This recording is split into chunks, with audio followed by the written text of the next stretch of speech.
Kwenye maisha yako wewe hujui nini maana ya kujitegemea.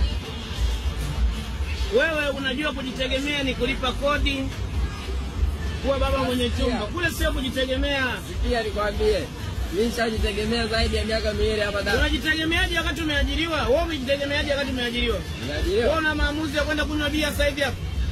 Wapi? Utafuata ratiba kama mjamzito tu. Ngoja. Maana vitu vya pilipili na ndimu. Maana ya kuajiriwa. Wewe hujajitegemea kwa sababu umeajiriwa. Una maamuzi kama mimi. Sasa hivi naweza nikasema nikapumzike. Sasa hivi naweza nikasema nikanywe bia. Sasa hivi naweza nikasema nikachinje mbuzi. Wewe una maamuzi. Wewe unapata ratiba kama beki tatu tu. Yaani wewe na beki tatu utofauti wako, kama beki tatu anafanya kazi za ndani, wewe unafanya kazi za dukani. Lakini wote mmeajiriwa na tajiri mmoja. Kwa hiyo bosi wako wewe anaweza kaamua sasa hivi kwamba wewe ukabaki nyumbani kucheza na watoto, yule wa nyumbani akarudi huku na hakuna kumkatalia.